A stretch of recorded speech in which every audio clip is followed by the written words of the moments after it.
ഞാൻ ഇപ്പോൾ ഒരു കാര്യം കേട്ടിട്ടില്ല കേട്ടോ നിങ്ങൾക്ക്. ദേവുവിൻ്റെ ഓരോരോ ചേച്ചി കാണിക്കണ കാണട്ടോ കേട്ടോ. അവൾ ഓരോ കാര്യങ്ങളും കാണിക്കാം. ചേച്ചി കാണിച്ചു കൊടുത്തപ്പോൾ ഒരു കാര്യം കാണിക്കണതാണ് കണ്ട, തല കുത്തി മറയണണ്ട. ചേച്ചി വന്നിട്ട് കാണിക്കണ കണ്ടിട്ട് അതേപോലെ തന്നെ ഇരുന്ന് കാണിക്കുക. എന്നിട്ട് നമ്മൾ നോക്കണുണ്ടോ നോക്കും, ഉണ്ടെങ്കിൽ പിന്നെയും കാണിക്കും കേട്ടോ. 11 മാസമായിട്ടുള്ളൂ കേട്ടോ അവള്. എന്നിട്ട് പിന്നെയും നമ്മളെ നോക്കുവേ, എന്നിട്ട് പിന്നെയും കാണിക്കുക തന്നെയാണ്. പക്ഷെ അയാൾക്ക് തലക്കുത്തി പറയാണ്ട ഒരു ധൈര്യമില്ല, ഇവിടെ വരെ പോളൂ. ഇങ്ങനത്തെ ഒരു കുറുമ്പിയാണ്. നിങ്ങളുടെ വീട്ടിലുണ്ട് ഇങ്ങനത്തെ ഒരു കുറുമ്പി? ഇങ്ങനത്തെ കുറുമ്പികളുണ്ടോ? ഉണ്ടെങ്കിൽ ഒന്ന് കമൻറ്റ് ചെയ്തോളൂ കേട്ടോ. ഭയങ്കര കുറുമ്പാണ് കണ്ട,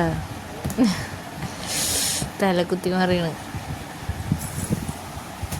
ദേവൂട്ട, ദേവാങ്കി എന്നാ പേര്.